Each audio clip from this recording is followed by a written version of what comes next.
Hello everyone. Today we are going to start our next chapter, that is transportation of materials in plants and animals.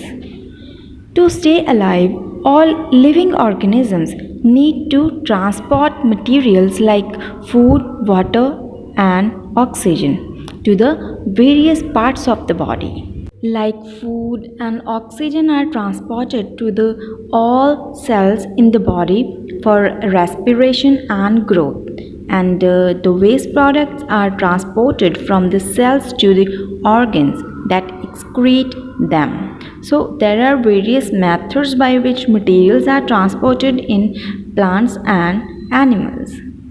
So today we will talk about the plants only, and in the next session we will continue with animals, right? Most of the plants have well developed transport system that is called vascular system. Vascular system is a complicated network of conducting tissues that interconnects all organs and transports water, minerals, nutrients, organic compounds, and various signaling molecules throughout the plant body, right? And it is composed of specialized tissues called vascular tissues, and these are xylem and phloem. Generally, cells of xylem are joined end to end, forming long tubes which extend from the tip of the roots to the tip of the leaves. And xylem transports water and minerals upwards.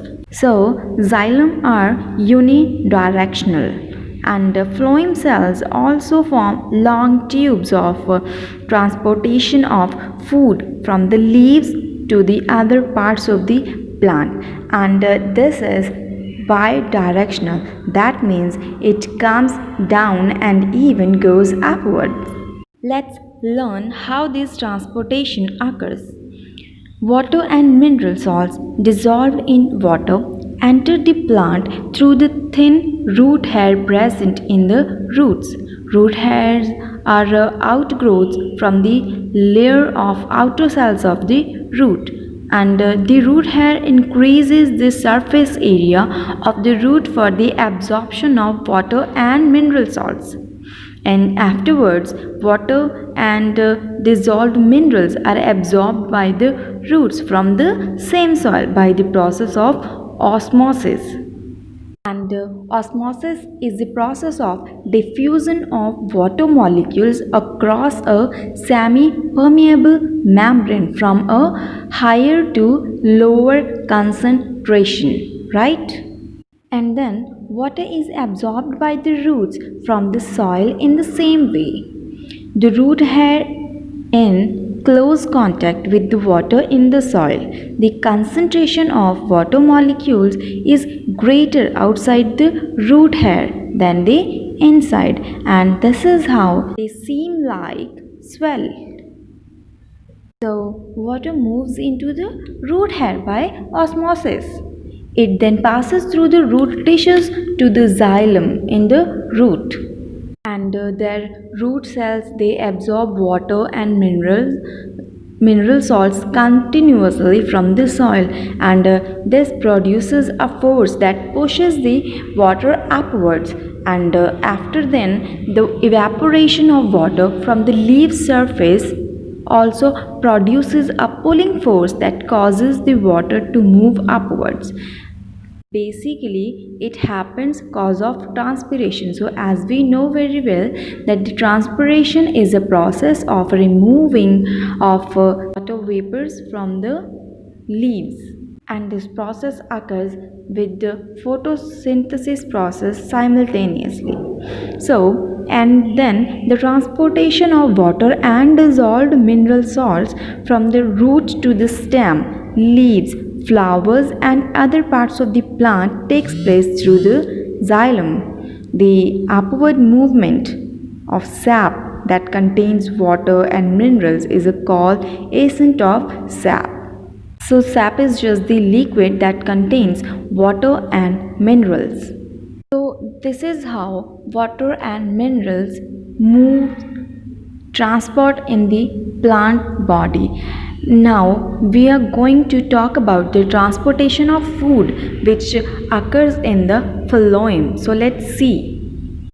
The food prepared by the leaves is transported to all parts of the plant in the form of a solution through a process known as translocation. Okay, so in this process, food as a solution passes through the different parts of the plant, right?